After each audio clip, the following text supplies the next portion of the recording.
नमस्कार दोस्तों, मैं Dharmendra Verma online study with DK में आपका बहुत बहुत स्वागत करता हूं। आज इस वीडियो में हम बात करेंगे भाई पर्यावरण अध्ययन के 1000 प्रश्नों की सीरीज के बारे में। थोड़ा सा मैं इस सीरीज के बारे में आपको बता देता हूं, फिर प्रश्नों की ओर चलेंगे क्योंकि यहाँ पर कम समय में आपको ज्यादा प्रश्न देने की कोशिश करूंगा इस वीडियो के माध्यम से। टोटल 1000 प्रश्न रहेंगे, यानी कि 1000 प्रश्नों की ये सीरीज है और हर वीडियो में यहाँ पर आप देख सकते हैं, हर वीडियो में आपको 150 प्रश्न मिलेंगे, यानी कि 150 प्रश्न समाप्त होगा, उसके बाद 151 से शुरू होगा, फिर 300 प्रश्न हो जाएंगे, फिर 301 से ऐसे करके आपको कितने टोटल प्रश्न मिलेंगे?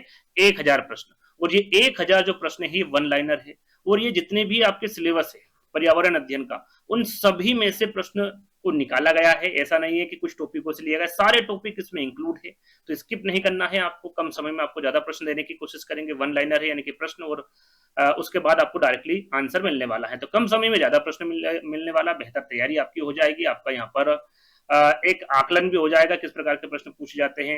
150 प्रश्न आपको लगभग कम समय में देने की कोशिश करूंगा, तो आपको स्किप नहीं करना है, वीडियो को पूरा देखना है और अंत में जरूर बताना है कि आज का जो वीडियो है आपको कैसा लगा। यदि आपको और भी अन्य सब्जेक्ट के ऐसी सीरीज चाहिए तो कमेंट्स के माध्यम से आप बता सकते हैं, कोई दिक्कत नहीं है, जल्दी ही उसकी भी सीरीज स्टार्ट कर देंगे।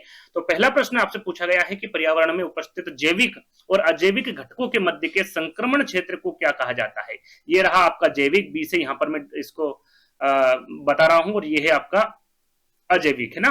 तो इसके बीच का जो काल है इसको क्या बोलते हैं? संक्रमण क्षेत्र बोलते हैं। तो इसको, इसके मध्य का जो संक्रमण क्षेत्र, इसे क्या कहा जाता है? तो याद रखिएगा, इसे इकोटोन कहा जाता है। जरूरी नहीं कि हम यहाँ पर जैविक और अजैविक दे दें, जैसे कि यहाँ पर एक तरफ हो गया समुद्र, है ना, और एक तरफ आपका धरातल हो गया। धरातल का मतलब धरती, है ना। इसके बीच का जो क्षेत्र होता है, यानी कि समुद्र जहां खत्म होता है और धरती जहां से शुरू होती है, उस क्षेत्र को इकोटोन कहा जाता है। या फिर एक और उदाहरण दे देता हूं, जंगल और घास का मैदान, जहां पर जंगल खत्म होने के बाद घास का मैदान आ जाता है, उसके बीच का जो हिस्सा होता है उसे क्या कहा जाता है भैया? इकोटोन कहा जाता है।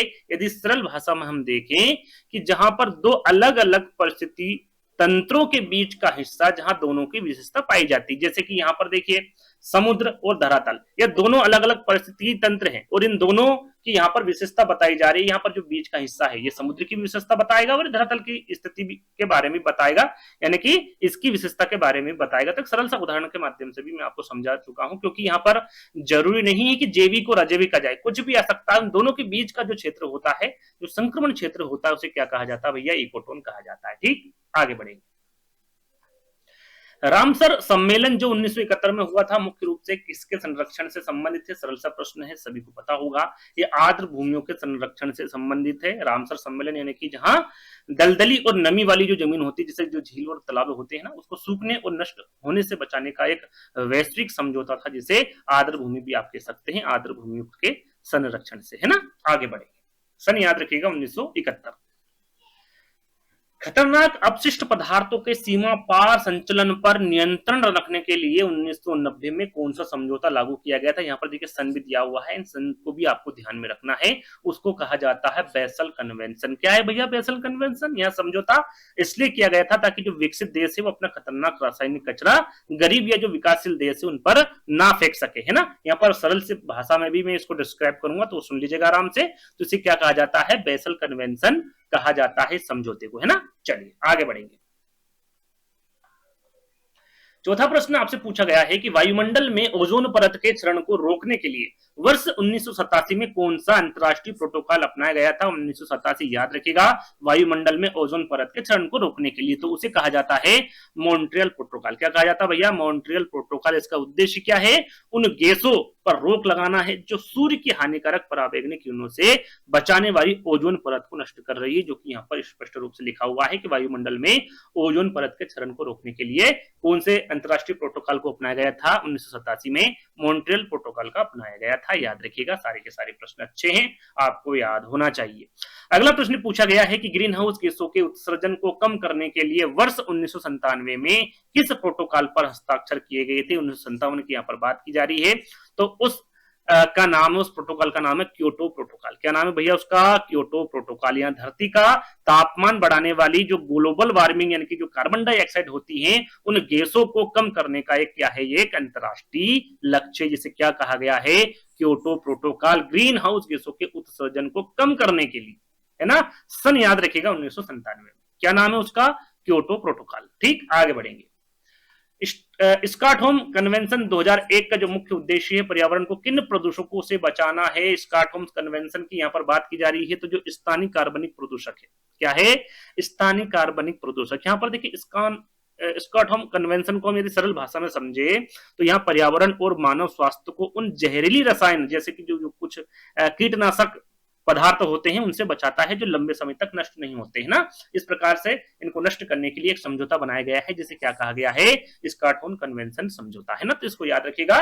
और ये जो स्थानीय कार्बनिक प्रदूषकों है इनसे बचाने के लिए इसको बनाया गया है, तो ये आपको पता होना चाहिए। इसे शॉर्टकट में क्या कहा गया? PUPS कहा गया है। इसका पूरा नाम यहाँ पर आप देख सकते हैं। ठीक, आगे बढ़े। पारे के उपयोग और प्रदूषण को नियंत्रित करने के लिए 2013 में कौन सी संधि की गई थी? 2013 में की गई थी पारे के उपयोग और प्रदूषण को नियंत्रण करने के लिए। तो उस संधि का नाम है मीना-माटा कन्वेंशन। क्या है भैया? मीना-माटा कन्वेंशन। इसमें क्या होता है? इसमें जो जहरीली प्रभाव से होने वाली जो बीमारियां हैं और पर्यावरण के नुकसान को रोकने के लिए ये क्या बनाई गई थी? एक संधि बनाई गई थी जिसे क्या नाम दिया गया था 2013 में? मीना-माटा कन्वेंशन। याद रखिएगा। सन भी आपको ध्यान में रखना है। पारे के उपयोग को प्रदूषक को नियंत्रण करने के लिए 2013 में मीना-माटा कन्वेंशन संधि की गई थी।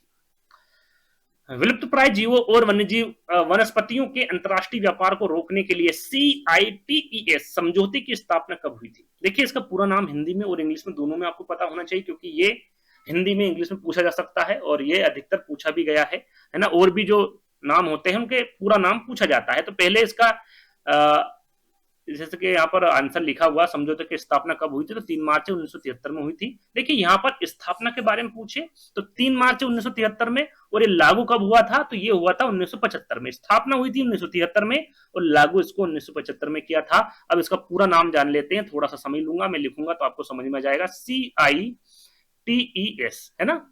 इसका हम पूरा नाम देखें तो इसका पूरा नाम है, हिंदी में लिखूंगा मैं, है ना, आपको समझ में आ जाएगा। कन्वेंशन ऑन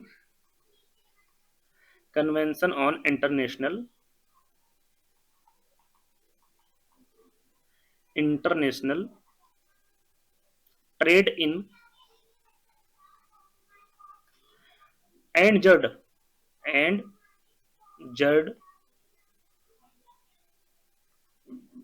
स्पीसीज, यहाँ पर एक और मात्रा लिखी हो ना, species of wild fauna and flora.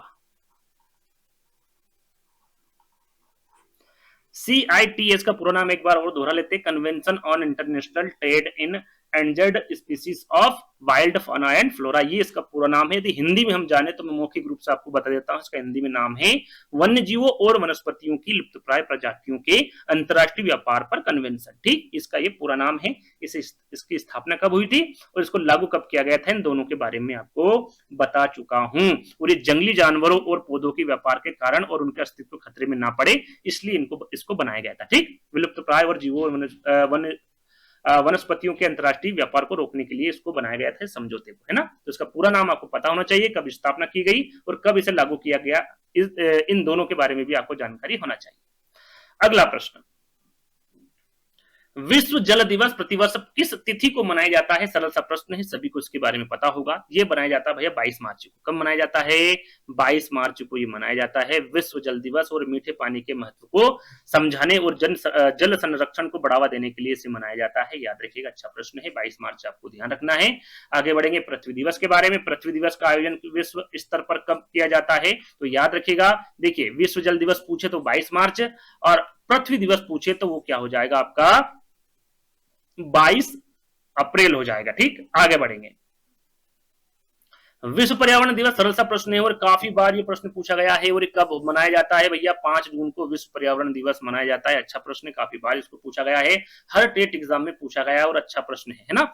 अंतरराष्ट्रीय जैव विविधता दिवस के बारे में पूछा भैया किस दिन मनाया जाता है? तो ये 22 मई को मनाया जाता है। देखिए 22 मई को जो इंपोर्टेंट दिवस मनाए जाते हैं वो मैंने यहाँ पर शुरू में रखे हैं ताकि आपको पता चल सके, है ना। पहला जो मैंने बताया था वो क्या बताया था भैया? विश्व जल दिवस 22 मार्च को, है ना। पृथ्वी दिवस 22 अप्रैल को और जैव विविधता दिवस ये 22 मई को मनाया जाता है, तो आपको पता होना चाहिए।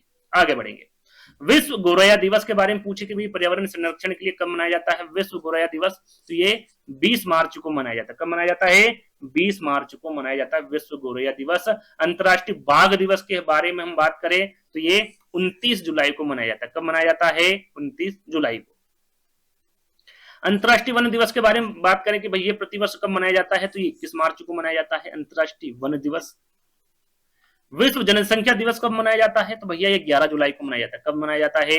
11 जुलाई को मनाया जाता है। भारत में प्रोजेक्ट टाइगर की शुरुआत मुख्य रूप से किस वर्ष हुई थी, ये भी काफी बार पूछा गया प्रश्न है, आपको पता होना चाहिए कब की गई थी भैया प्रोजेक्ट टाइगर की शुरुआत। 1973 में। क्यों की गई थी? भारत में बाघों के शिकार को रोकने और उनकी घटती संख्या को बढ़ाने के लिए इस प्रकार की जो अभियान है इसकी शुरुआत की गई थी, तो याद रखिएगा 1973 में। आगे बढ़ेंगे। वायुमंडल की हवा में ऑक्सीजन गैस का प्रतिशत लगभग कितना होता है? देखिए यहाँ पर ऑक्सीजन के बारे में पूछा गया है, नाइट्रोजन के बारे में पूछा जाता है, तो लगभग 21% आपका ऑक्सीजन होगा। और सबसे ज्यादा यूं पूछा जाता है कि वायुमंडल में हवा में सबसे ज्यादा पाई जाने वाली गैस कौन सी होगी, वो नाइट्रोजन होगी। कितनी पाई जाती है भैया? 78%। सबसे ज्यादा गैस नाइट्रोजन ही पाई जाती है ना, उसके बाद में आपका नंबर आएगा ऑक्सीजन का 21%। ठीक, आगे बढ़ेंगे। पौधों द्वारा प्रकाश संश्लेषण की प्रक्रिया में कौन सी गैस छोड़ी जाती है, तो पौधों द्वारा पूछा गया है, तो पौधों द्वारा प्रकाश संश्लेषण में कौन सी गैस पाई जाती है या छोड़ी जाती है? ऑक्सीजन गैस छोड़ी जाती है। तो ऑक्सीजन गैस आप सभी को पता होगा। और ये कौन सा अपनाते हैं, यानी कि कौन सी गैस ग्रहण करते हैं, तो कार्बन डाइऑक्साइड ग्रहण करते हैं और छोड़ते कौन सी? ऑक्सीजन गैस छोड़ते हैं ना।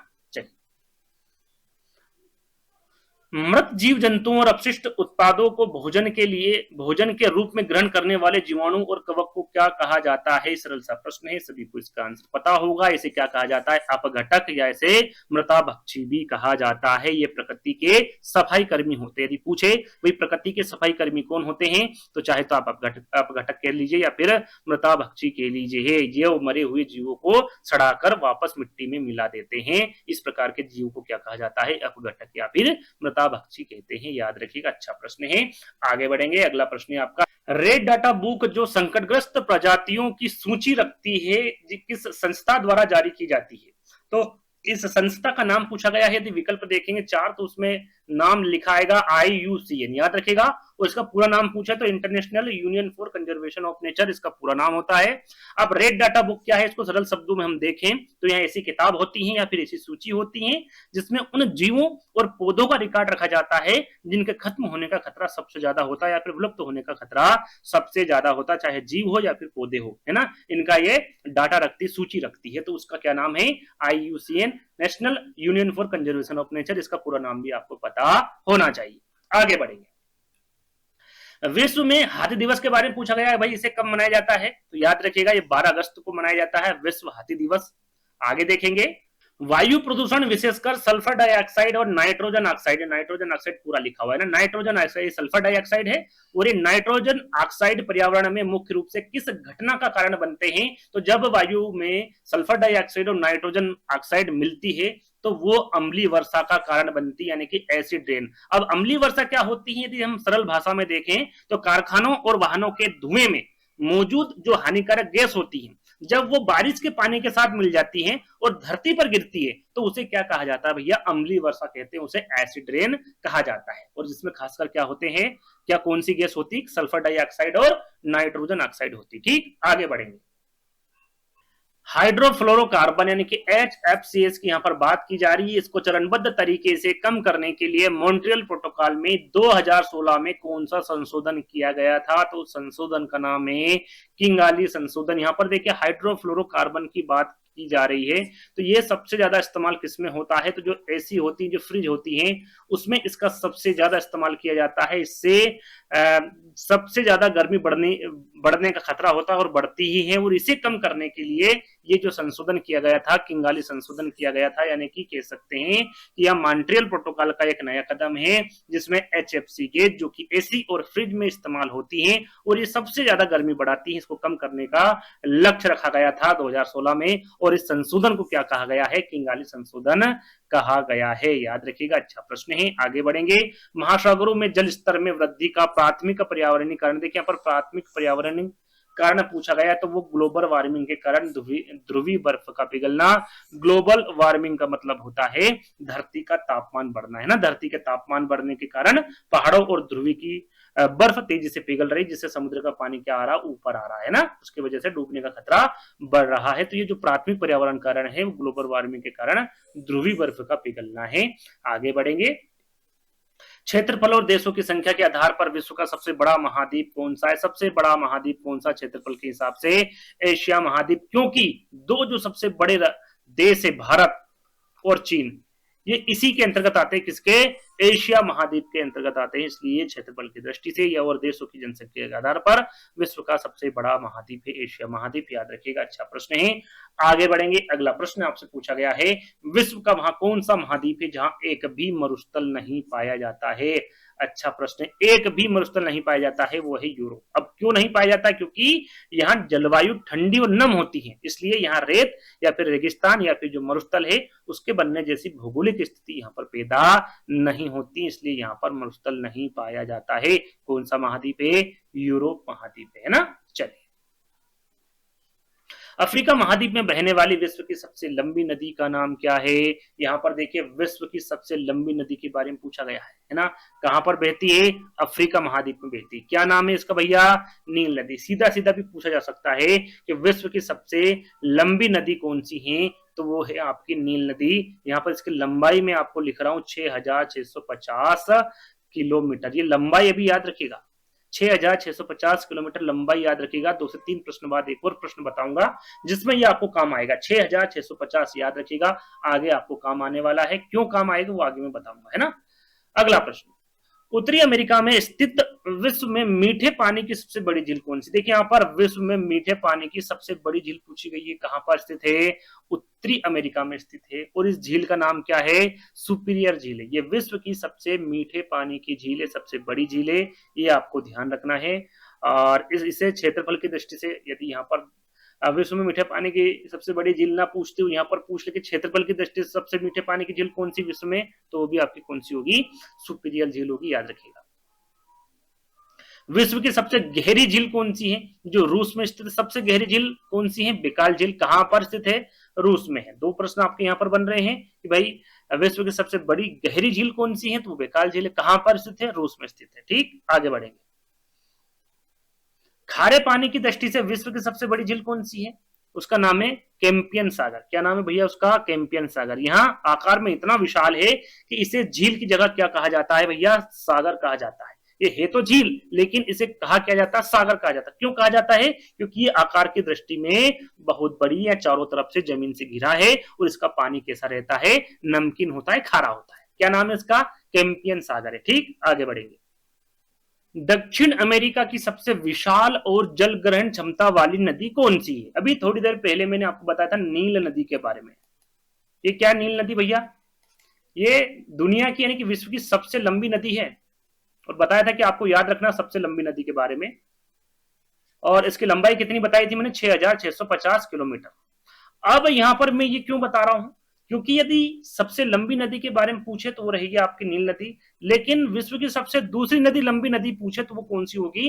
अमेजन नदी होगी। लेकिन ये आपकी लंबाई में है, लेकिन ये चौड़ाई में पूछे, चौड़ाई में वो सबसे ज्यादा जल ग्रहण वाली जो नदी होगी वो कौन सी होगी? आपकी अमेजन नदी होगी, याद रखिएगा। अच्छा प्रश्न है, आगे पूछा जा सकता है। लंबाई में भले ही यहाँ दूसरे नंबर पर हो, लेकिन चौड़ाई और पानी की मात्रा में यानी कि जो जल ग्रहण होता है उसके हिसाब से दुनिया की सबसे विशाल नदी मानी जाती कौन सी? अमेजन नदी। यानी कि इनकी चौड़ाई क्या है? इसकी चौड़ाई बहुत ज्यादा है, इसलिए इसमें पानी ज्यादा होता, संग्रहित होता है ना, तो याद रखिएगा। अच्छा प्रश्न है। और इसकी लंबाई कितनी है? इसकी लंबाई है 6400 किलोमीटर, है ना। यदि लंबाई में पूछे सबसे लंबी नदी कौन सी होगी? आपकी नील नदी होगी, 6650 किलोमीटर। ठीक, आगे बढ़ेंगे। रूस की प्रमुख नदी जो यूरोप की भी सबसे लंबी नदी मानी जाती है वो कौन सी है? तो यूरोप की सबसे लंबी नदी कौन सी होगी भैया? वोल्गा नदी है, ये रूस की भी सबसे प्रमुख नदी मानी जाती है। आगे बढ़ेंगे। और ये व्यापार व परिवहन के लिए यूरोप की सबसे लंबी और महत्वपूर्ण नदी है ना। यदि यूरोप की व्यापार व परिवहन के रूप में भी पूछे तो आपको वोल्गा नदी के बारे में पता होना चाहिए। चलिए, मरे डार्लिंग किस देश या महाद्वीप की सबसे प्रमुख नदी प्रणाली है? मरे और डार्लिंग ये दो नदियां हैं, है ना। क्या है ये? दो प्रमुख नदियां मरे और डार्लिंग। मरे और डार्लिंग ये ऑस्ट्रेलिया की, कहां की है भैया? ऑस्ट्रेलिया की दो प्रमुख नदियां हैं जो आपस में मिलकर वहां खेती और पानी की जरूरत पूरी करने वाले सबसे बड़ी प्रणाली मानी जाती है ऑस्ट्रेलिया में। कौन सी? मरे और डार्लिंग। ठीक, ये दो प्रमुख नदियां हैं वहां की, जिसके बारे में आपको पता होना चाहिए। कहां की? ऑस्ट्रेलिया की। भारत का सबसे प्राचीन वलित पर्वत कौन सा माना जाता है? पूछा जाता है कि भारत का सबसे प्राचीन पर्वत कौन सा है, तो अरावली पर्वत है। प्राचीन काल में बहुत बड़ा हुआ करता था, लेकिन हवा और पानी के कटाव के कारण ये पर्वत अभी छोटा हो गया है। तो इस पर्वत का नाम क्या है? सबसे प्राचीन पर्वत कौन सा होगा आपका? अरावली पर्वत होगा। आगे बात करेंगे, कर्क रेखा भारत के कुल कितने राज्यों से होकर गुजरती है? यहां पर देखिए कर्क रेखा की बात हो रही है, तो 8 राज्यों से। कौन कौन से 8 राज्य है? गुजरात, राजस्थान, मध्य प्रदेश, छत्तीसगढ़, झारखंड, पश्चिम बंगाल, त्रिपुरा और मिजोरम। इन 8 राज्यों के बारे में आपको पता होना चाहिए। और यहाँ पर कर्क रेखा की बात हो रही है, तो इसके बारे में आपको पता होना चाहिए कि यह पृथ्वी के ग्लोब पर खींची गई एक काल्पनिक रेखा है, जो भारत को लगभग बीचों बीच से 2 हिस्सों में बांटती है ना, पश्चिम से पूर्व। कहां से? पश्चिम से पूर्व, है ना। कर्क रेखा के बारे में भी आपको पता होना चाहिए। और भारत कुल कितने राज्यों से होकर गुजरती है, तो 8 राज्य। कौन कौन से हैं वो मैं आपको बता चुका हूं। भारत के उत्तरी मैदानों में सबसे अधिक उपजाऊ मिट्टी कौन सी पाई जाती है, जहां सर्वाधिक जनसंख्या निवास करती है? यहाँ पर देखिए ये सीधा सीधा प्रश्न पूछा जाता है कि भारत में सबसे ज्यादा पाई जाने वाली मिट्टी कौन सी है, तो वह है जलोढ़ मिट्टी। कौन सी है भारत में सबसे ज्यादा मिट्टी पाई जाने वाली? वो है जलोढ़ मिट्टी। या फिर भारत में उत्तरी मैदानों में सबसे अधिक उपजाऊ मिट्टी कौन सी होगी? जलोढ़ मिट्टी होगी, आपको पता होना चाहिए। चलिए, गल्फ ऑफ मन्नार मेरिन राष्ट्रीय उद्यान के बारे में पूछा गया है, यह भारत के किस राज्य में स्थित है? गल्फ ऑफ मन्नार मेरिन राष्ट्रीय उद्यान कहां पर है? तमिलनाडु में स्थित है। कहां पर है ये? तमिलनाडु में स्थित है। उत्तर प्रदेश और उत्तराखंड के तराई क्षेत्र में रहने वाली कौन सी जनजाति दीपावली को शोक के रूप में मनाती है? शोक के रूप में क्यों मनाती है भाई दीपावली को? पहले ये देख लेते हैं जनजाति कौन सी है। थारू जनजाति। क्यों मनाती है? क्योंकि यह जनजाति नेपाल बॉर्डर के पास रहती है और ये दीपावली के दिन अपने पूर्वजों को याद करते हैं, इसलिए इसे त्योहार के जगह शोक के रूप में मनाती है। और कौन सी जनजाति है वो? थारू जनजाति। कहां पर पाई जाती है भैया? ये जनजाति नेपाल बॉर्डर के पास रहती है। क्यों मनाती है? किसकी याद में मनाती है? शोक के रूप में, अपने पूर्वजों को याद करने के लिए दीपावली के दिन ये शोक के रूप में से त्योहार के रूप में न मनाते हुए शोक के रूप में मनाते हैं। ठीक, थारू जनजाति। चलिए, जिम कार्बेट राष्ट्रीय उद्यान जो भारत का सर्वप्रथम राष्ट्रीय उद्यान है, किस राज्य में है? जिम कार्बेट राष्ट्रीय उद्यान भारत का सर्वप्रथम कह लीजिए, सबसे पुराना कह लीजिए। कौन सा राष्ट्रीय उद्यान है भैया? जिम कार्बेट राष्ट्रीय उद्यान। कहां पर है? उत्तराखंड के नैनीताल जिले में। कहां पर है? उत्तराखंड के नैनीताल जिले में भारत का पहला और सबसे पुराना राष्ट्रीय उद्यान। ठीक, इसका पुराना नाम भी, स्थापना देख लेते हैं, स्थापना कब हुई थी? सबसे ज्यादा प्रश्न पूछा जाने वाला प्रश्न टेट एग्जाम में 1936 में। कहां पर? 1936 में। इसका पुराना नाम में पूछा जाता है, पुराना नाम क्या है भैया इसका? Heli national park. क्या है इसका पुराना नाम? Heli national park. और भारत सरकार ने बाघों को बचाने के लिए जो प्रोजेक्ट टाइगर की शुरुआत की थी, वो भी आपकी जिम कार्बेट राष्ट्रीय उद्यान में की गई थी सबसे पहले, है ना। कब भैया? 1 अप्रैल 1973 में। कब की गई थी? 1 अप्रैल 1973 में प्रोजेक्ट टाइगर की शुरुआत इसी जिम कार्बेट राष्ट्रीय उद्यान में की गई थी। तो ये जितनी भी मैंने आपको जानकारी दी है, ये सभी की सभी इंपोर्टेंट है, परीक्षा में पूछी जा सकती है। आगे बात करेंगे, भारत की स्थलाकृति में प्रायद्वीपीय पठार का विस्तार मुख्य रूप से किस दिशा में है? यहाँ पर देखिए दिशा पूछी गई है, तो कौन सी होगी वो? दक्षिण भारत होगी। यहाँ पर देखिए दो बातें का विशेषकर और ध्यान रखना है कि जो प्रायद्वीप पठार है भारत के निचले हिस्से में है, और ये जो प्रायद्वीप पठार है ये समुद्र सीमा से तीनों तरफ, मतलब 3 तरफ समुद्र सीमा से घिरा हुआ है प्रायद्वीप पठार। ये दोनों चीजें आपको पता होने चाहिए। आगे बात करेंगे, पर्यावरण अध्ययन में महासागरों और महाद्वीपों का अध्ययन किस विषय वस्तु के अंतर्गत किया जाता है? यहाँ पर देखिए महासागरों महाद्वीपों की बात की जा रही है पर्यावरण अध्ययन में। सरल सा प्रश्न है, तो भारत एवं विश्व का भूगोल आपको याद रखना है। इस विषय वस्तु के अंतर्गत इसे पढ़ाया जा सकता है, अध्ययन किया जा सकता है। भारत में हिमालय के अलावा दक्षिण भारत की सबसे लंबी नदी कौन सी है? यहाँ पर देखिए ध्यान दीजिएगा, 2 चीजें मैं आपको बताना चाहूंगा कि दक्षिण भारत के बारे में पूछे, दक्षिण भारत की सबसे लंबी नदी, या फिर पूछे आपसे भारत की सबसे लंबी नदी।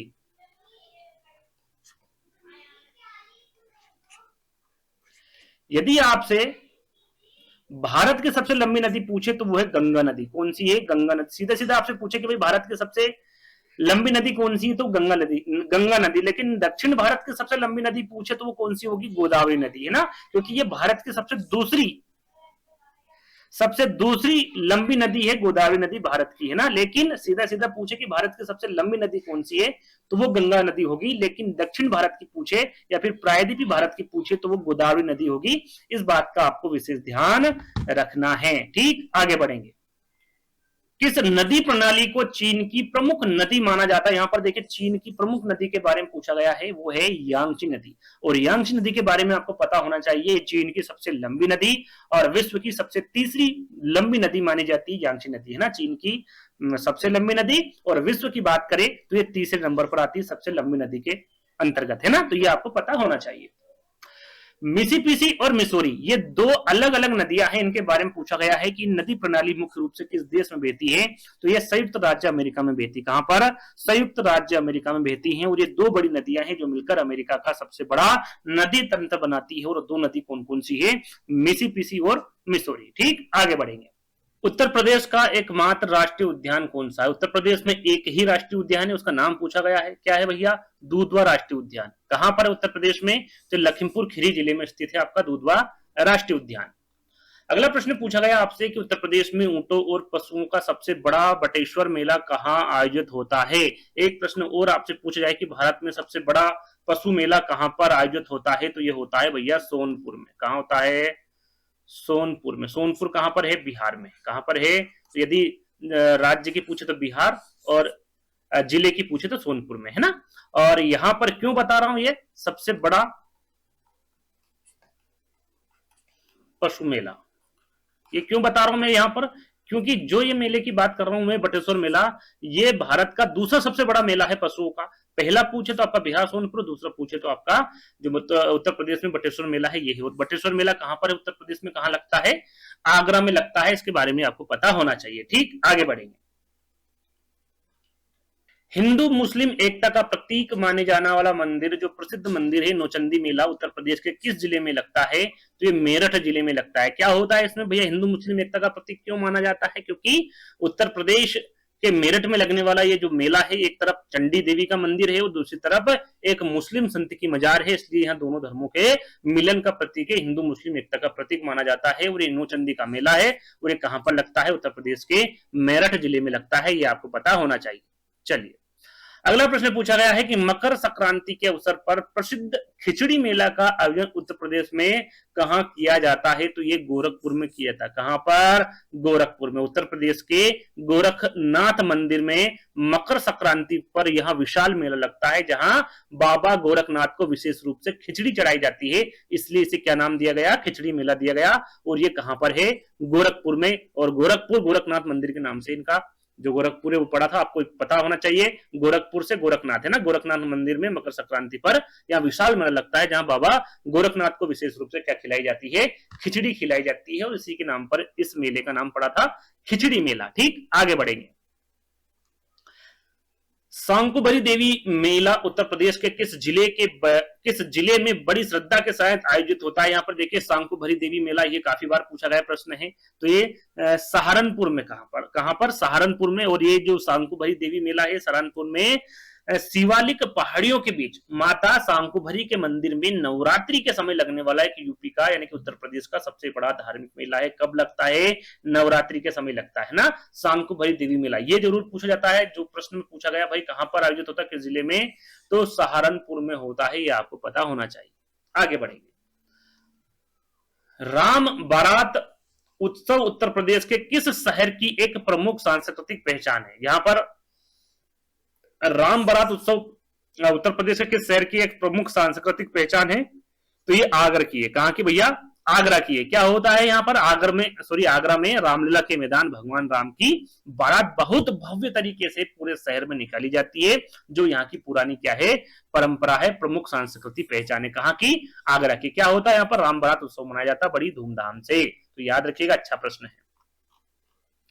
गोविंद सागर मेला उत्तर प्रदेश के किस जिले में लगता है? गोविंद सागर मेले के बारे में पूछा गया है, तो ये अंबेडकर नगर में लगता है। इसमें क्या होता है भैया, यहाँ अंबेडकर नगर जिले में लगने वाला एक स्थानीय मेला है जो लोगों के मनोरंजन और सांस्कृतिक मिलन का केंद्र है। क्या नाम है भैया उसका? गोविंद सागर मेला। कहां पर लगता है? उत्तर प्रदेश के अंबेडकर नगर में लगने वाला मेला है। अगला प्रश्न पूछा गया है कि विश्व का सबसे बड़ा धार्मिक जमावड़ा कुंभ मेला उत्तर प्रदेश में कहां आयोजित होता है? देखिए, एक होता है कुंभ मेला, एक होता है आपका अर्ध मेला, और एक होता है महाकुंभ। कुंभ मेला, अर्ध मेला, महाकुंभ मेला। जो कुंभ मेला है ये हर 12 वर्ष में आता है। कितने वर्ष में आता है? हर 12 वर्ष में लगने वाला कुंभ मेला होता है। अर्ध मेला यानी कि 12 का आधा कर दिए 6 वर्ष।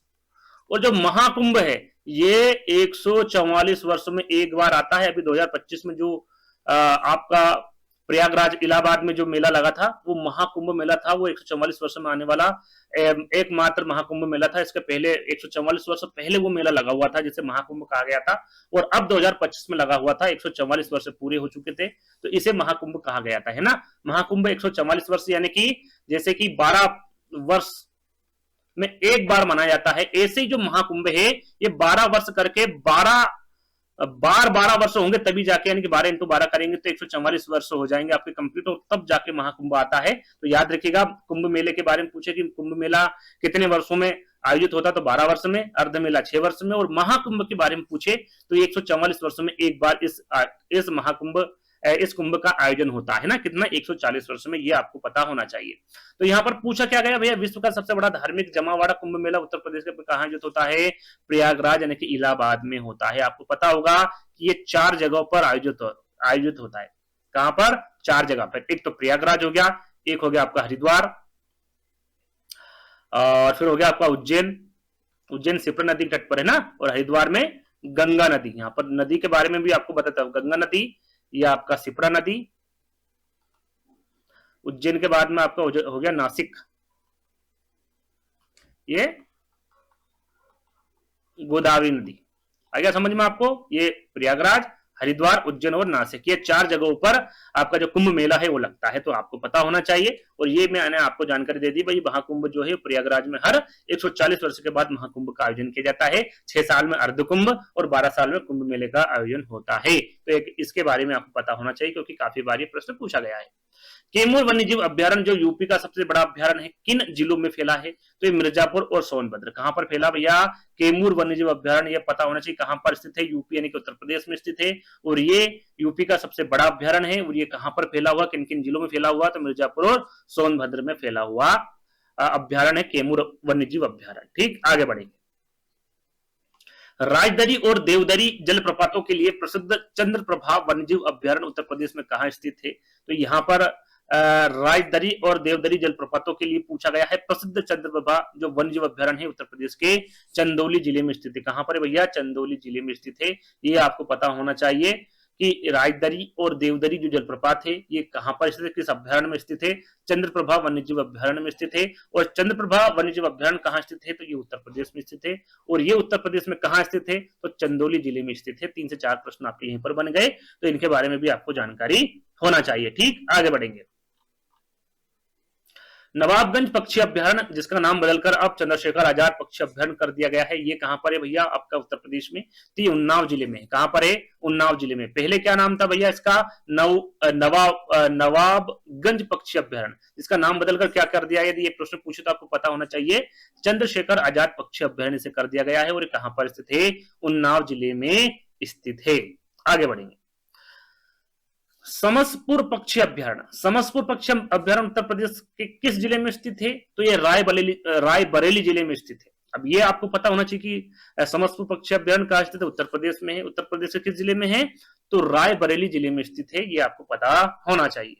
चलिए, रानीपुर वन्यजीव अभ्यारण्य के बारे में पूछा गया, उत्तर प्रदेश के किस प्रमुख क्षेत्र में स्थित है? तो चित्रकूट जिले में स्थित है। और ये जो रानीपुर वन्यजीव अभ्यारण्य है, कभी कभी राज्य पूछा जाता था, आपको पता होना चाहिए उत्तर प्रदेश में स्थित है। और उत्तर प्रदेश के किस जिले में है? तो चित्रकूट जिले में स्थित है रानीपुर वन्यजीव अभ्यारण्य। ठीक, आगे बढ़ेंगे। गिद्ध, मगरमच्छ और हिरण संरक्षण के लिए प्रसिद्ध महावीर स्वामी वन्यजीव अभ्यारण्य कहां स्थित है? अब ये आपको पता होना चाहिए कि महावीर स्वामी वन्यजीव अभ्यारण्य किस लिए प्रसिद्ध है, तो गिद्ध, मगरमच्छ और हिरण संरक्षण के लिए प्रसिद्ध है। कहां पर स्थित है, राज्य पूछे तो उत्तर प्रदेश, जिला पूछे तो ललितपुर जिले में स्थित है, ये आपको पता होना चाहिए। चलिए आगे बढ़ेंगे।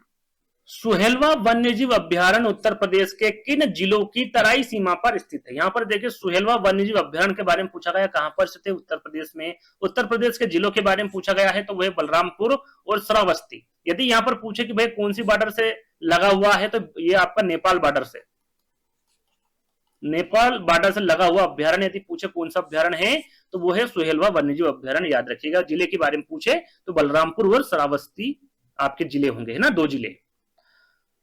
अगला प्रश्न है किशनपुर वन्यजीव अभ्यारण्य किस जिले का हिस्सा है। यहाँ पर देखिए किशनपुर वन्यजीव अभ्यारण्य के बारे में पूछा गया है, तो ये लखीमपुर खीरी का हिस्सा है, यानी कि कह सकते हैं कि लखीमपुर खीरी जिले का ये हिस्सा है, और ये किसमें आता है, आपका उत्तर प्रदेश में आता है। ठीक, आगे बढ़ेंगे।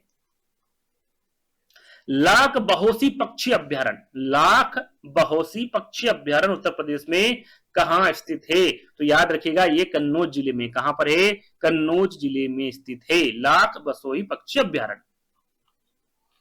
कछुआ अभ्यारण्य गंगा नदी के तट पर उत्तर प्रदेश के किस शहर में स्थित है, तो यहाँ पर जो कछुआ अभ्यारण्य कहां पर स्थित है, उत्तर प्रदेश में है। किस तट पर है, गंगा नदी के तट पर है। और कौन से शहर में है, वाराणसी शहर में। कहां पर है भैया, वाराणसी शहर में है। और गंगा नदी के प्रदूषण को कम करने और कछुओं की प्रजातियों को बचाने के लिए वाराणसी में गंगा के कुछ हिस्सों को अभ्यारण्य घोषित किया गया है, और उसमें से एक है कछुआ अभ्यारण्य। ठीक है, आगे बढ़ेंगे। उत्तर प्रदेश के वाराणसी, याद रखिएगा वाराणसी में ये स्थित है। सेंडी पक्षी अभ्यारण्य उत्तर प्रदेश के किस जिले में स्थित, सेंडी पक्षी अभ्यारण्य के बारे में पूछा गया है, तो हरदोई जिले में है। कहां पर है भैया, ये हरदोई जिले में स्थित है सेंडी पक्षी अभ्यारण्य। सूर सरोवर पक्षी अभ्यारण्य के बारे में पूछा गया है, जिसे कीठम झील भी कहा जाता है, ये कहां स्थित है भैया, सूर सरोवर पक्षी अभ्यारण्य, जिसे क्या कहा जाता है, कीठम झील भी कहा जाता है। तो ये कहां पर स्थित है, ये आगरा में स्थित है, उत्तर प्रदेश के आगरा जिले में स्थित है। यहाँ पर जो टूरिज्म है और पक्षियों को बचाने के लिए एक विकसित इसे किया गया है, खूबसूरत और प्राकृतिक झीलों के लिए, है ना। एक ये भारत के संविधान को संविधान सभा द्वारा किस तिथि को अपनाया गया था। देखिए अपनाना अलग बात है और लागू अलग बात है ना। यदि अपनाना पूछे तो ये 26 नवंबर 1949 को अपनाया गया था, और लागू कब किया गया था भैया, 26 जनवरी 1950 को लागू किया गया था। आगे शायद वही प्रश्न है, देख लेते हैं। हाँ, वही प्रश्न यहाँ पर दिया हुआ। देखिए भारतीय संविधान पूर्ण रूप से देश में किस तिथि को लागू हुआ था, तो लागू हुआ था 26 जनवरी 1950 को। और इसे अपनाया कब गया था भैया, 26 नवंबर 1949 को अपनाया गया था, और 26 जनवरी 1950 को इसे लागू कर दिया गया था। दोनों बातें अलग अलग है, आपको पता होनी चाहिए। ठीक, आगे बढ़ेंगे। मूल भारतीय संविधान में कुल कितने अनुच्छेद और अनुसूचियां थी, तो यहाँ पर देखिए अनुच्छेद की हम बात करें 395 अनुच्छेद और 8 अनुसूचियां। और वर्तमान में देखिए वहां पर पूछा क्या गया है कि कितने अनुच्छेद और अनुसूचियां थी मूल भारतीय संविधान। जब भारतीय संविधान बना था तब की बात यहाँ पर की जा रही, वर्तमान में तो 12 है, लेकिन जब बना था तब 8 अनुसूचियां थी। और अनुच्छेद कितने थे भैया, 395। इस बात का विशेष ध्यान रखना है ना। चलिए आगे बढ़ेंगे। संविधान का अनुच्छेद 1 भारत को किस रूप में परिभाषित करता है भैया, क्या कहता है, आर्टिकल 1 राज्यों का संघ। क्या है भैया राज्यों का संघ, अनुच्छेद 1 क्या कहता है भाई, जो भारत है वो कोई समझौता नहीं है, बल्कि अलग अलग राज्यों को मिलाकर बना एक मजबूत संघ, यानी कि मजबूत यूनियन है, जिससे कोई भी राज्य अलग नहीं हो सकता। ये कौन कहता है, अनुच्छेद 1 कहता है। ठीक, आगे बढ़ेंगे, यानी कि राज्यों का संघ। अगला प्रश्न है संविधान का अनुच्छेद 14 किस मौलिक अधिकार का सुनिश्चित करता है। क्या कह रहा भैया अनुच्छेद 14, तो यहाँ पर कहता है विधि के समक्ष समता, यानी कि यहाँ पर कानून की बात कर रहा है कि जो कानून है वो सबके लिए क्या है, बराबर है। चाहे वो नेता हो, चाहे वो गरीब हो, चाहे वो अमीर हो, चाहे वो कोई सी भी जनता हो, सभी के लिए कानून क्या है, बराबर। ये कौन कहता है, अनुच्छेद 14 कहता है। चलिए आगे बढ़ेंगे।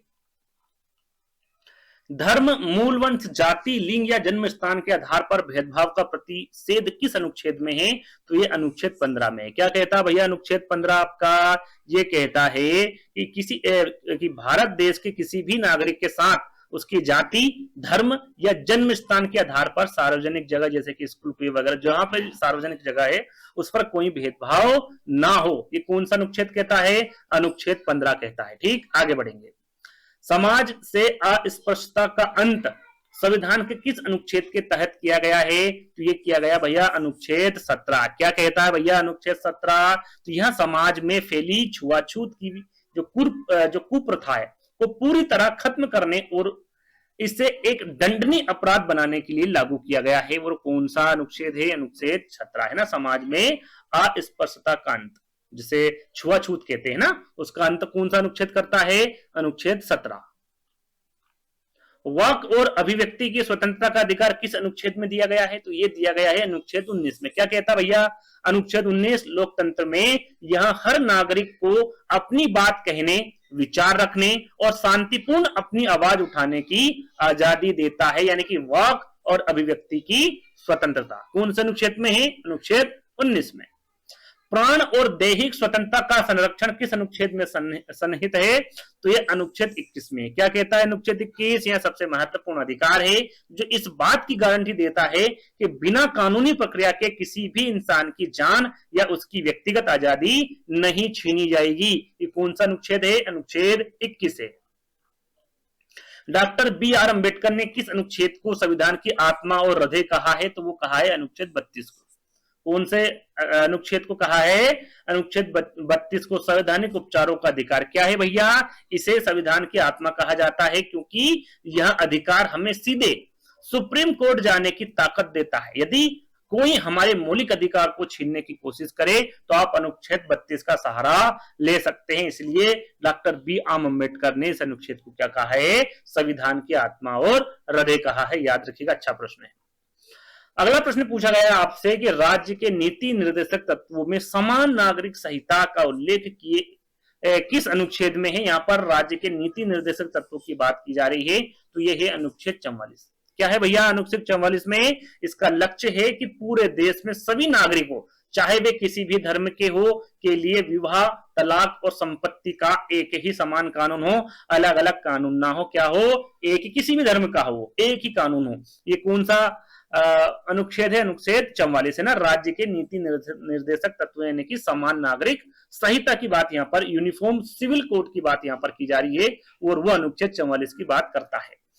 मौलिक कर्तव्यों को संविधान के किस अनुच्छेद में रखा गया? ये काफी बार प्रश्न पूछा गया है टेट एग्जाम में। तो मौलिक कर्तव्यों को संविधान के कौन सा अनुच्छेद में रखा गया भैया? अनुच्छेद 51 है। यदि पूछे कि शुरुआत में मौलिक कर्तव्यों की संख्या कितनी थी, तो टोटल 10 थी। कितनी थी? टोटल 10। किसकी सिफारिश पर थी भैया मौलिक कर्तव्यों की संख्या 10? या फिर मौलिक कर्तव्यों को किसके द्वारा या कहने पर या फिर सिफारिश पर जोड़ा गया? तो वो है आपके स्वर्ण सिंह समिति, है ना। समिति का नाम आपको याद रखना है। साथ में कौन से संशोधन, कौन से संविधान संशोधन के अंतर्गत? तो 42वां संविधान संशोधन अधिनियम 1976। सन याद रखिएगा।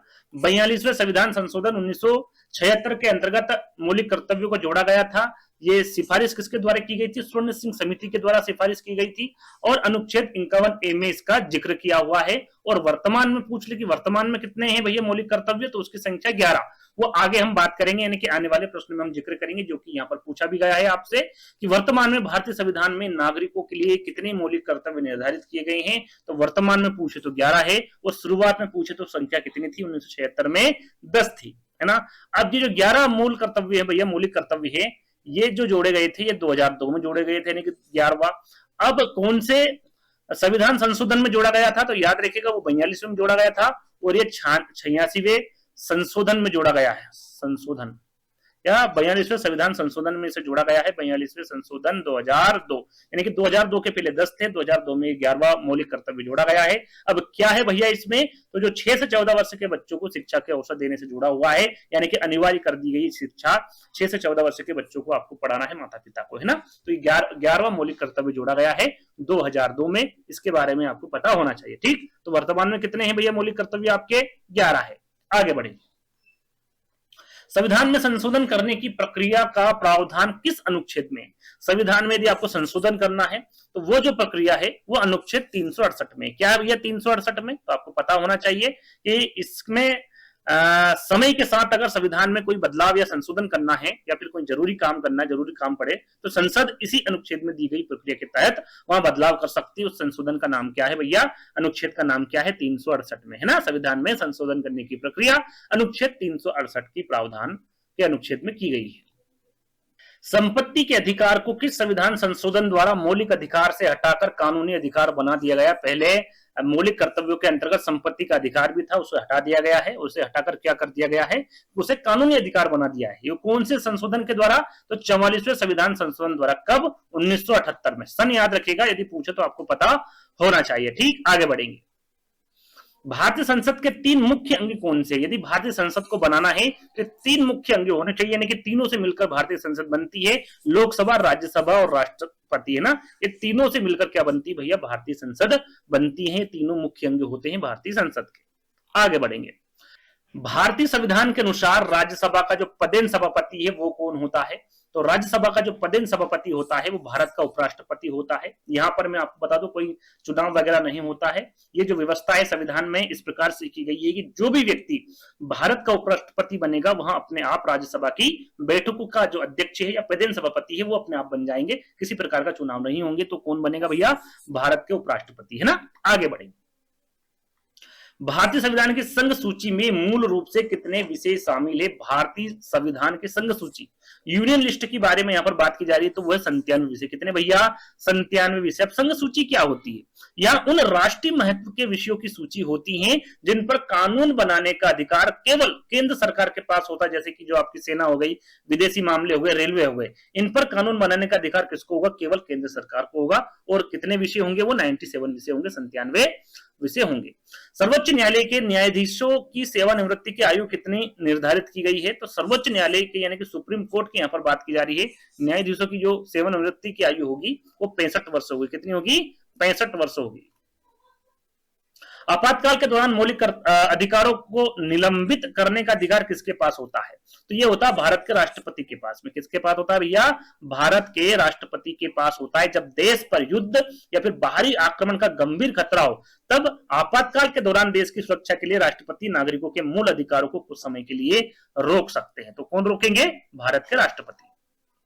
मानव व्यापार और बाल श्रम का प्रतिषेध किस अधिकार के अंतर्गत आता है? तो ये आता है शोषण के विरुद्ध अधिकार के अंतर्गत। अब ये मानव व्यापार पर प्रतिषेध क्या है? इंसानों की खरीद फरोख्त, बंधुओं, मजदूरों और महिलाओं और बच्चों के शारीरिक वो मानसिक शोषण पर पूरी तरह रोक लगाने के लिए यह अधिकार शामिल किया गया है। वो अधिकार कौन सा है?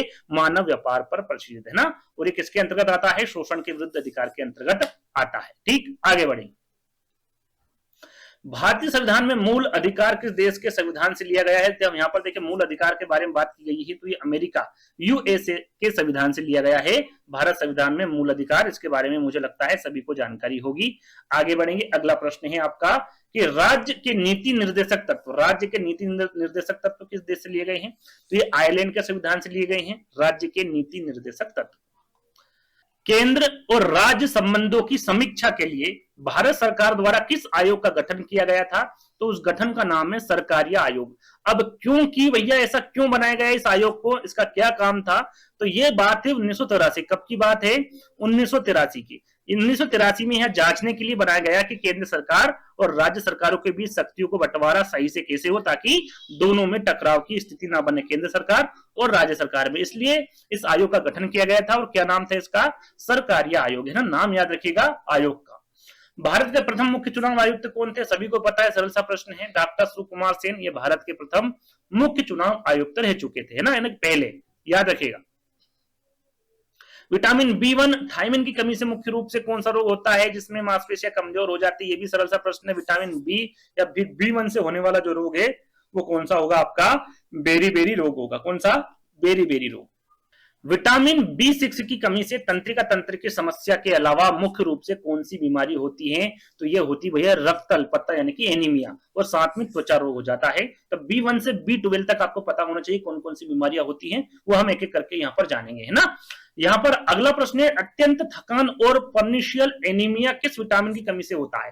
तो पर्निशियल एनीमिया के बारे में यहां पर पूछा गया है, जिसमें अत्यंत थकान हो जाती है, तो इसमें विटामिन B12 की कमी से होता है। यदि B12 आदमी के अंदर है तो बहुत सारी कमियां उसमें आ जाती है, जिसमें एक है पर्निशियल एनीमिया, है ना, तो विटामिन B12 की कमी से होता है।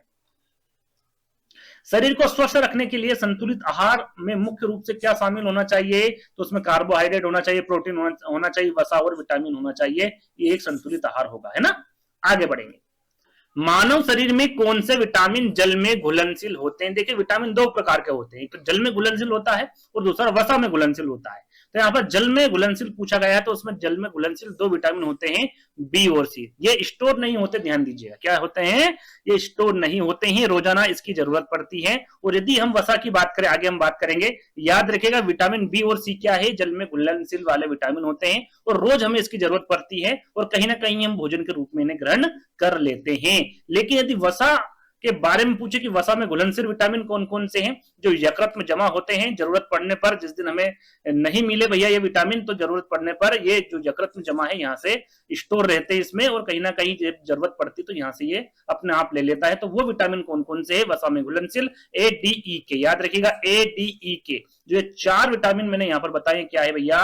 वसा में घुलनशील विटामिन है, तो याद रखिएगा। अच्छा प्रश्न है, आगे हम बढ़ेंगे। अगला प्रश्न है कि चावल, मक्का और कपास भारत में किस कृषि ऋतु की प्रमुख फसलें हैं? मतलब कब इसे उगाया जाता है? तो भैया खरीफ की फसलें हैं। किसकी फसलें हैं ये? खरीफ की फसलें। चावल, मक्का, कपास जैसी फसलें बारिश के मौसम में, यानी कि कह सकते हैं आप जून जुलाई में, है ना, जून जुलाई में इसे बोया जाता है, क्योंकि इन्हें उगने और बढ़ने के लिए बहुत ज्यादा पानी की आवश्यकता होती है। तो ये जो बरसात होती है तब इसकी फसल होती है, और इसे क्या कहा जाता है? खरीफ की फसलें कहा जाता है। पौधों से प्राप्त होने वाले किस रेशे को गोल्डन फाइबर या फिर सुनहरा रेशा कहा जाता है? अच्छा प्रश्न, काफी बार ये पूछा गया है। सीधा सीधा सुनहरा रेशा किसे कहा जाता है या फिर गोल्डन फाइबर किसे कहा जाता है, ये पूछा गया है। तो आपको पता होना चाहिए, जूट को क्या कहा गया भैया? जूट को गोल्डन फाइबर या फिर सुनहरा रेशा कहा गया है, याद रखिएगा। एक वयस्क मानव शरीर में कुल कितनी हड्डियां होती है? 206। वयस्क शरीर की बात की जा रही है, वयस्क शरीर में कितनी होती है? 206 हड्डियां होती है। जो नवजात शिशु होता है उसमें लगभग 270 हड्डियां होती हैं। 270 ज्यादा क्यों होती है? जब बच्चा बड़ा होता है तो धीरे धीरे जो ज्यादा हड्डी वो आपस में जुड़ जाती है, और जुड़कर कितनी रह जाती है? 206 हड्डियां रह जाती है ना, तो याद रखिएगा। चलिए आगे बढ़ेंगे। प्रोटीन का शरीर में मुख्य कार्य क्या होता है? प्रोटीन में पूछा गया, तो इसका मुख्य कार्य क्या है भाई? शरीर में शरीर की वृद्धि करना, साथ में ऊतकों की मरम्मत करना, यही प्रोटीन का शरीर में मुख्य कार्य होता है। अगला प्रश्न पूछा गया है, पर्यावरण अध्ययन में स्वच्छता पढ़ाने का जो मुख्य उद्देश्य बच्चों में किस आदत का विकास करता है? तो यहाँ पर देखिए, जो जल जनित और संक्रामक रोगों से बचाव के प्रति जागरूकता बढ़ाता है। यदि आप पर्यावरण अध्ययन में स्वच्छता का पाठ पढ़ा रहे हैं तो, है ना। आगे बढ़ेंगे।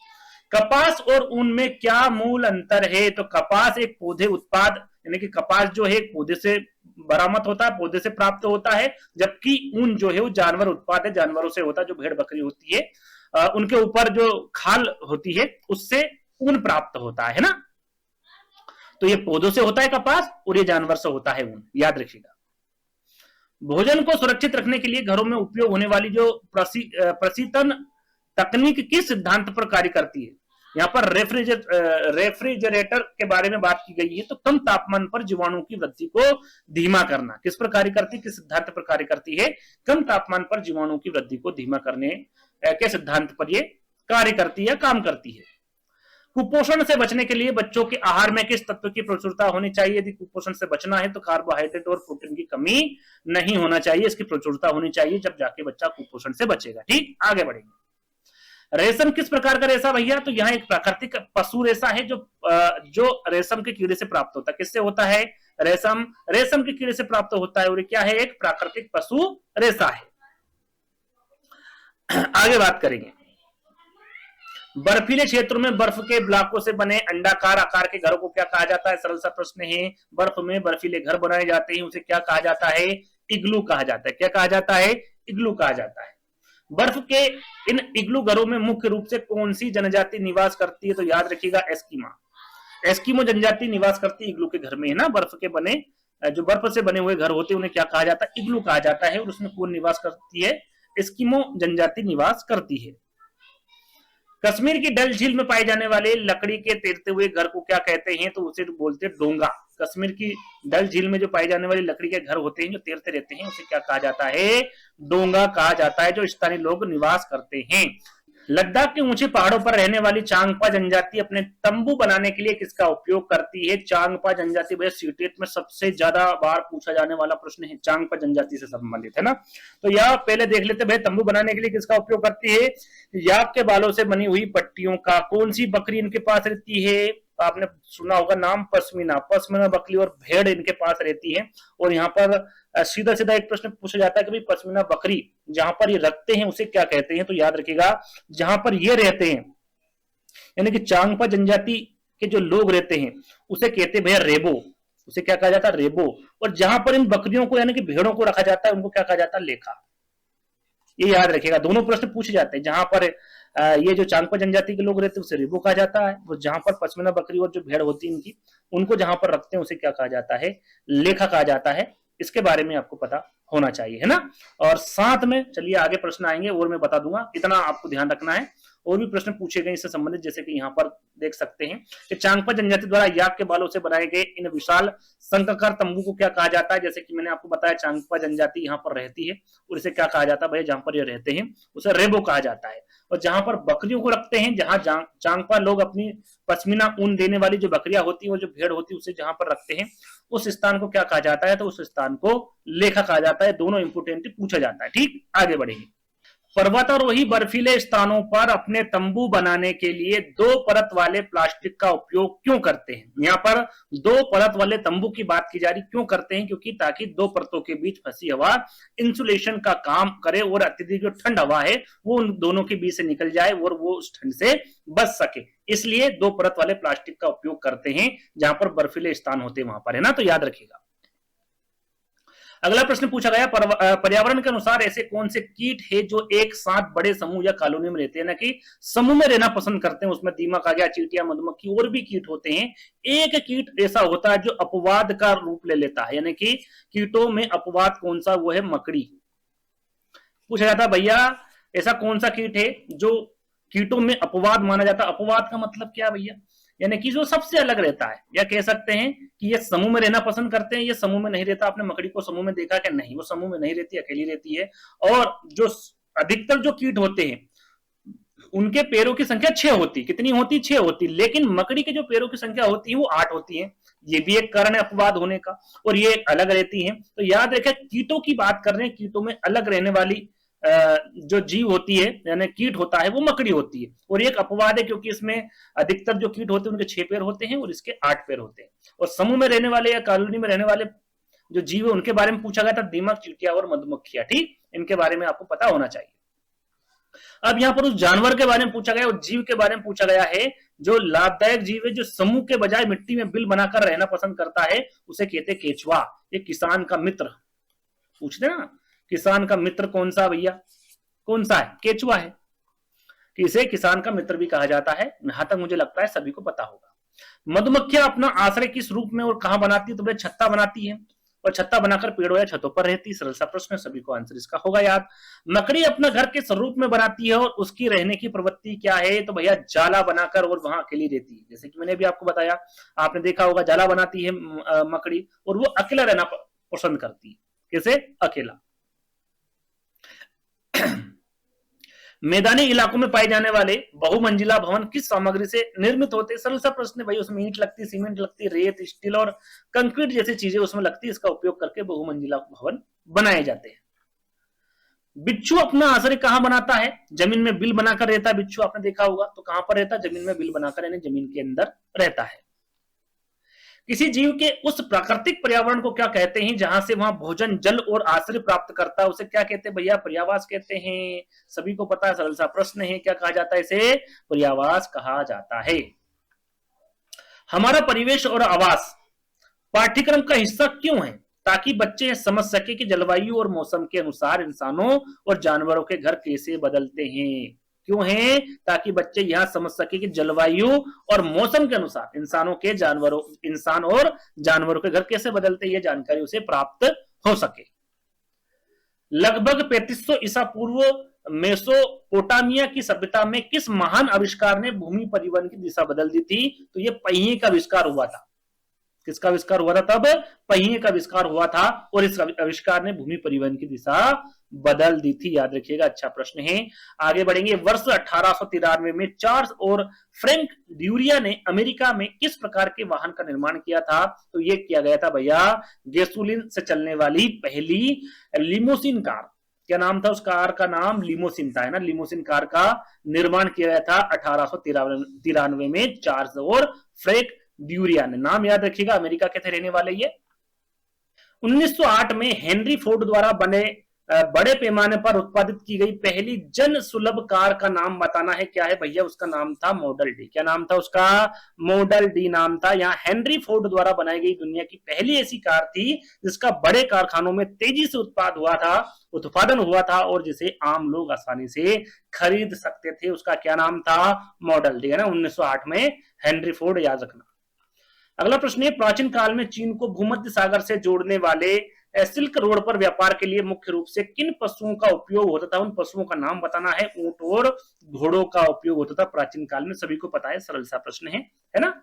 आगे बात करेंगे। अगला प्रश्न पूछा गया है कि 1927 में न्यूयॉर्क के पेरिस तक पहली एकल और नॉन स्टॉप हवाई उड़ान किसके द्वारा भरी गई थी? उनका नाम बताना है। नाम है चार्ल्स लिंडबर्ग। इनके द्वारा ये दुनिया के पहले पायलट थे जिन्होंने बिना रुके अकेले ही हवाई जहाज से अंटार्कटिका महासागर को पार करके अमेरिका से पेरिस तक की उड़ान भरी थी। किनके द्वारा? चार्ल्स लिंडबर्ग के द्वारा, याद रखिएगा।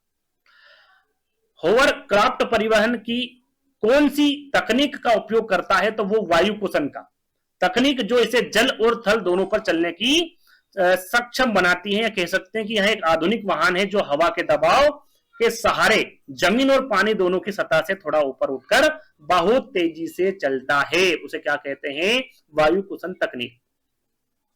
1973 में उत्तराखंड के चमोली जिले में वनों की अंधाधुंध कटाई रोकने के लिए कौन सा प्रसिद्ध आंदोलन शुरू हुआ था? चिपको आंदोलन। उत्तराखंड के जंगलों में पेड़ों की कटाई रोकने के लिए गांव के लोग पेड़ों से चिपक गए थे। यह आंदोलन बचाने का एक बहुत प्रसिद्ध और शांतिपूर्ण आंदोलन था। क्या नाम था? चिपको आंदोलन। 1973 में उत्तराखंड के चमोली जिले में। 2-3 चीजें आपको पता होनी चाहिए। चिपको आंदोलन से प्रेरित होकर 1983 में कर्नाटक यानी कि पश्चिमी घाट में पांडुरंग हेगड़े के नेतृत्व में कौन सा आंदोलन चलाया गया था? उस आंदोलन का नाम था एपीको आंदोलन। क्या नाम था? एपीको आंदोलन। उत्तर भारत के चिपको आंदोलन से प्रेरित होकर दक्षिण भारत के कर्नाटक राज्य में वनों को बचाने के लिए यहां आंदोलन की शुरुआत की गई थी। कौन सा आंदोलन? एपीको आंदोलन। केरल के उष्णकटिबंधीय सदाबहार वनों को जल विद्युत बांध परियोजना से बचाने के लिए 1978 में कौन सा आंदोलन हुआ था? तो ये साइलेंट वैली आंदोलन हुआ था। कौन सा? साइलेंट वैली आंदोलन। केरल के शांत और घने सदाबहार जंगलों को एक बड़े बांध के पानी में डूबने से बचाने के लिए स्थानीय लोगों द्वारा यह आंदोलन चलाया गया था। क्या नाम था उस आंदोलन का? साइलेंट वैली आंदोलन। यहाँ पर केरल के उष्णकटिबंधीय सदाबहार वनों के बारे में आपको पता होना चाहिए। यहां पर सन याद रखिएगा, 1978 में।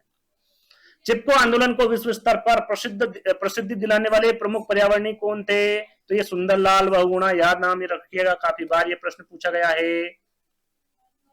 1983 में केंद्र सरकार ने साइलेंट वैली विवाद की जांच के लिए किसकी अध्यक्षता में एक आयोग का गठन किया गया था? तो वो है प्रोफेसर MGK मेनन। क्या है भैया? Professor MGK Menon. केरल के साइलेंट वैली में बांध बनने से जंगल और पर्यावरण को कितना नुकसान होगा, इसकी सही जांच के लिए सरकार ने इनकी अध्यक्षता में एक कमेटी बनाई गई थी, जिसकी अध्यक्षता कौन कर रहे थे? Professor MGK Menon. 1983 में। पर्यावरण संरक्षण अधिनियम भारत में किस वर्ष पारित किया गया था? पर्यावरण संरक्षण अधिनियम के बारे में पूछा गया है, तो वर्ष 1886 में। कब? वर्ष 1886 में। भोपाल गैस त्रासदी जैसे भयानक औद्योगिक दुर्घटना के बाद ये संरक्षण अधिनियम बनाया गया था। भारत सरकार ने पर्यावरण को प्रदूषण से बचाने के लिए यहाँ एक बहुत ही सख्त कानून बनाया गया था, और उस सख्त कानून का नाम था पर्यावरण संरक्षण अधिनियम 1986 में। और जो भोपाल गैस त्रासदी कब हुई थी? 1984 में। ठीक, आगे बढ़ेंगे।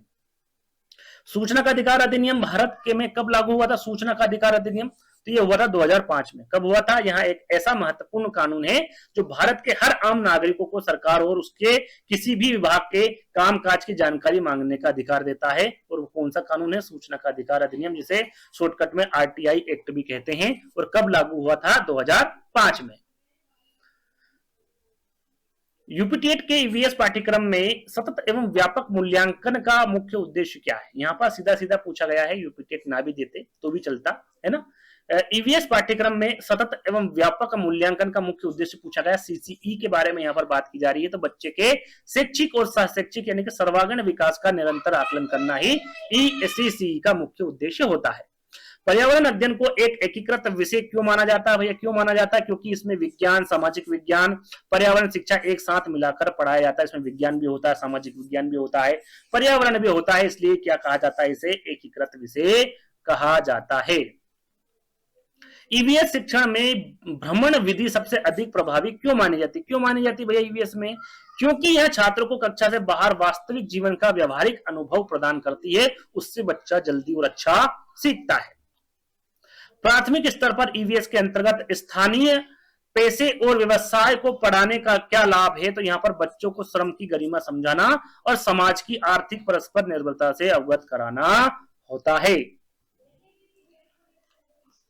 अगला प्रश्न, समावेशी शिक्षा का पर्यावरण अध्ययन की कक्षा में क्या अर्थ है? समावेशी शिक्षा के बारे में पूछा गया। सामान्य और विशेष आवश्यकता वाले बच्चों को एक ही छत के नीचे समान शिक्षा के अवसर देना, चाहे वो सामान्य हो, सामान्य आवश्यकता वाला बच्चा हो या फिर विशेष आवश्यकता वाला बच्चा हो, दोनों को एक ही छत के नीचे समान शिक्षा देनी है ना।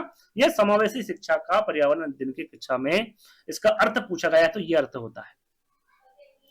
पर्यावरण अध्ययन में प्रोजेक्ट विधि बच्चों को किस रूप में विकसित करती है? तो एक समस्या समाधानकर्ता और वैज्ञानिक अन्वेषण के रूप में विकसित करती पर्यावरण अध्ययन में प्रोजेक्ट विधि। संविधान सभा का गठन किस वर्ष किया गया था? तो ये देखिए, संविधान सभा का गठन पूछा गया है, तो ये 1946 में इसका गठन पूछा गया है ना।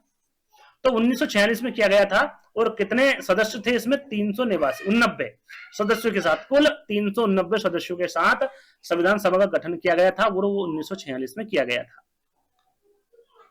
संयुक्त राष्ट्र की स्थापना किस वर्ष हुई थी जो विश्व पर्यावरण सम्मेलन का प्रमुख आयोजक थे? तो ये संयुक्त राष्ट्र की स्थापना की गई थी 1945 में।